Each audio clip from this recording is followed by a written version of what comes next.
رات کو جب میں مسجد سے دیر سے گھر آیا تو روزانہ کی طرح آج بھی ماں اور بہنوں کے طعنے سننے کو ملے۔ مفت کی کھاتے ہو اور آوارہ پھرتے ہو۔ ایک بوڑھا باپ ہے جو کماتا ہے، اب تم ہی کچھ اس کے بڑھاپے کا خیال کرو، اور بڑھاپے میں اسے آرام کی ضرورت ہے، کوئی نوکری کیوں نہیں کرتے؟ بھلا میں کیا جواب دیتا؟ کیسے بتا دیتا کہ سارا دن مارا مارا نوکری کی تلاش میں پھرتا رہتا ہوں، نوکری نہیں ملتی تو میں کیا کروں؟ اس رات کی باتیں میرے دل میں تیر کی طرح لگی۔ ہمارے گاؤں سے کچھ دور ایک زمیندار کا تالاب ہے جو 2 کلومیٹر کے فاصلے پر ایک مٹی کا چھوٹا سا ڈھیر پڑا ہے۔ اس کی مٹی بہت سخت ہے، کئی بار زمیندار نے اسے گرانے کے لیے ٹریکٹر استعمال کیے، لیکن جو ہی ٹریکٹر اس مٹی کے ساتھ لگ جاتا تو ٹریکٹر کو خود بخود آگ لگ جاتی تھی اور بہت سے ٹریکٹر جل جاتے تھے۔ کوئی بھی نہیں سمجھ سکا کہ ایسا کیوں ہو جاتا ہے۔ کچھ لوگوں کا خیال تھا کہ یہاں بھوت ہے، آسیب کا سایہ ہے، چنانچہ کسی پہنچے ہوئے عامل کو بلوایا گیا۔ اس نے بھی اقرار کیا کہ یہاں پر جنوں کا بسیرا ہے۔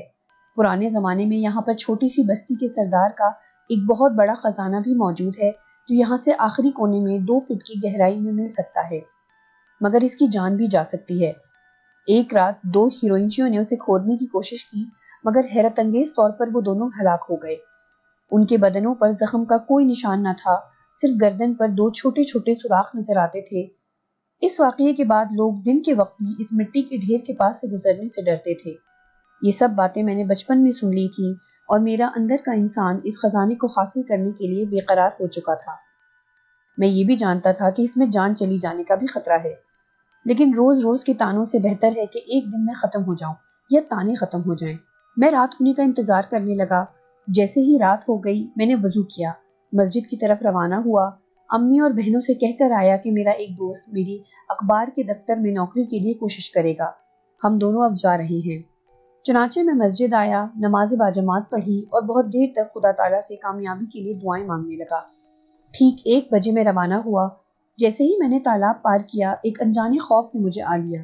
دور ہی سے مجھے اس مٹی کے ڈھیر کے آثار نظر آ رہے تھے، کیونکہ چاند پوری آب و تاب کے ساتھ چمک رہا تھا۔ جیسے ہی میں وہاں پہنچا تو پہلے میں عامل کے بتائے ہوئے صحیح سمت کا تعین کرنے لگا۔ جب میں کلہاڑے سے وہ جگہ کریت رہا تھا تو ایک نسوانی چیخ نے مجھے ڈرا دیا۔ چیخ اس جگہ سے آ رہی تھی جس جگہ میں کھدائی کر رہا تھا۔ میں نے اللہ کا نام لے کر ایک اور کلہاڑی ماری تو اس دفعہ چیخ اور بھی تیز ہو گئی۔ میں نے جلدی آیت الکرسی پڑھنی شروع کر دی تو پورے کا پورا مٹی کا ڈھیر لرزنے لگا اور چیخیں معدوم ہو گئی۔ میں نے جلدی بیلچے سے مٹی ہٹائی۔ اس کے بعد مجھے کوئی بھی چیخ سنائی نہیں دی۔ جب میں نے کچھ گہرا گڑھا کھودا تو میں حیران رہ گیا۔ وہاں پر ایک بڑا سا صندوق پڑا تھا۔ میری خوشی کا تو کوئی ٹھکانہ نہ رہا۔ میں نے وہ صندوق اٹھا لیا۔ صندوق کا وزن نہ ہونے کے برابر تھا۔ جب میں نے صندوق کو اچھی طرح سے صاف کیا تو اس پر ایک چھوٹا سا تالا تھا اور عجیب سے چند فقرے لکھے ہوئے تھے جسے میں نہ سمجھ سکا۔ تالا بہت چھوٹا تھا۔ تھوڑی سی زور آزمائی کے بعد تالا ٹوٹ گیا۔ جیسے ہی صندوق کھولا وہاں پر ایک چھوٹی سی ڈبیا رکھی ہوئی تھی۔ میں نے ڈبیا کو کھول کر دیکھا تو اس میں ایک کالی مورتی پڑی نظر آئی۔ میرے سارے خواب چکنا چور ہو گئے۔ میں ایک بڑے سے خزانے کے خواب دیکھ رہا تھا اور ملی ایک مورتی، کھودا پہاڑ اور نکلا چوہا۔ میں نے وہ مورتی جیب میں ڈالی اور اپنا کلہاڑا اور بیلچہ ساتھ لیا۔ ایک بار پھر اس جگہ کو دیکھا کہ شاید کچھ اور بھی ہو، لیکن یہ کیا؟ وہاں تو ایسے معلوم ہوتا تھا جیسے کچھ کھودا ہی نہ گیا ہو۔ حیران دیکھتا رہا کہ ایک طرف سے وہی نسوانی آواز آئی کہ تم نے ہماری مقدس مورتی کو ہاتھ لگایا ہے اور اسے اس ڈبیا سے نکالا ہے۔ آج سے تمہاری بربادیوں کا دن شروع ہو گیا ہے۔ وہاں سے میں نے سر پٹ دوڑ لگا دی۔ پیچھے سے ایک زوردار قہقہا سنائی دیا۔ جب میں گھر پہنچا تو امی نے پوچھا، نوکری ملی؟ میں نے انہیں تسلی دی اور کہا کہ 2 دن بعد مل جائے گی۔ امی بہت خوش ہوئی اور مجھے دعائیں دینے لگی۔ صبح جب میں اٹھا تو میرے چچا کے گھر سے رونے کی آوازیں آ رہی تھیں۔ گھر پر کوئی بھی نہیں تھا جس سے پوچھا جاتا۔ میں بھی سیدھا وہیں پر گیا۔ جب رونے کی وجہ پوچھی تو کہا کہ یہ تمہاری منگیتر اور تمہارے چچا کی بیٹی فوزیہ مر گئی ہے۔ مجھے ایک گہرا صدمہ لگا۔ اچانک میرے دماغ میں یہ سوال ابھرا کہ اسے دیکھا جائے، کیونکہ کوئی بھی یہ نہیں بتا سکتا کہ یہ کیسے مر گئی۔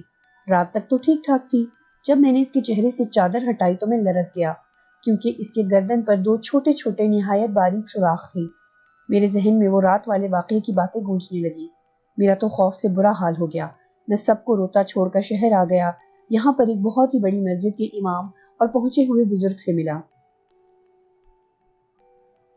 سارا واقعہ ان کو سنایا تو انہوں نے کچھ دیر آنکھیں بند کر کے مجھے بتایا کہ دراصل تم نے سچ مچ ان جنات کی مقدس مورتی کو چرایا ہے، لہٰذا وہ تمہیں ختم کرنے کے ساتھ ساتھ تمہارے سارے خاندان کو بھی برباد کر دیں گے۔ میں نے مولوی صاحب کے پاؤں پکڑے اور ان سے التجا کی کہ وہ کچھ کریں۔ مولوی صاحب نے مجھے روکا اور کہا کہ اس کا ایک ہی حل ہے، تمہیں اپنی شہادت کی انگلی کی قربانی دینی پڑے گی۔ چاند کی 14ویں جو کہ آج رات ہے، تمہیں اسی جگہ جا کر اپنی انگلی پھینکنی ہے، تب وہ جنات نمودار ہوں گے اور تمہیں کھا جانے کے لیے آگے بڑھیں گے، لیکن تمہاری انگلی کی وجہ سے وہ تم تک نہیں پہنچ سکیں گے، کیونکہ تم نے اس مقدس مورتی کو پہلے شہادت کی انگلی سے چھوا تھا۔ اس لیے سارے جنات تمہاری انگلی کو کھا جائیں گے اور اس طرح جنات کو قرار آ جائے گا اور وہ تمہیں معاف کر دیں گے۔ چنانچہ میں رات دھڑکتے دل کے ساتھ اس مٹی کے ڈھیر کے پاس گیا اور جیسے ہی میں نے انگلی کاٹنی شروع کی، ناقابل بیان تکلیف شروع ہو گئی اور میں نے ایک سرنج نکالی کہ میں نے شہر سے خریدی تھی، وہ سن کرنے کے لیے تھی۔ جیسے ہی میرا ہاتھ سن ہو گیا، میں نے اللہ کا نام لے کر اپنی انگلی کاٹ دی اور اس جگہ پھینکی جہاں میں نے کھدائی کی تھی۔ ایک خوفناک چیخ نے میرا استقبال کیا، وہ مٹی کا ڈھیر پھٹنے لگا، وہاں سے مختلف قسم کے جنات نکل رہے تھے۔ جیسے ہی وہ میرے قریب آئے، اوف خدا، خدا کی پناہ!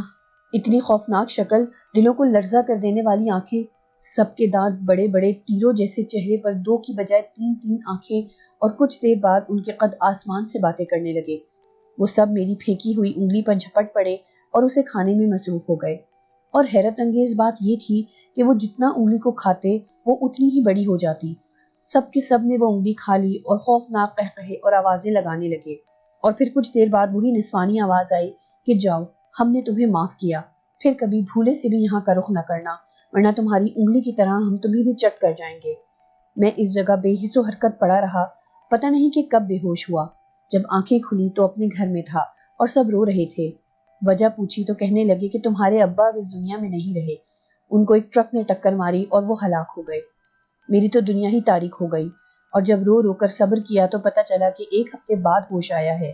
میں بہت پریشان ہوا، اور جب جیب میں ہاتھ ڈالا تو وہی منحوس کالی مورتی میرا منہ چڑھا رہی تھی۔ میں سیدھا بازار گیا تو سنار سے اس کی قیمت پوچھی، اس نے 2 لاکھ روپے بتائی۔ میں نے وہ مورتی اسے بیچ دی اور خود ایک ٹیکسی خرید لی، جس سے ہمارا گزر بسر اچھی طرح ہو جاتا تھا۔ وہی مٹی کا ڈھیر اب کچلاک کے آثار قدیمہ والوں کے پاس ہے، جو آج بھی اپنی اصلی حالت میں ہے۔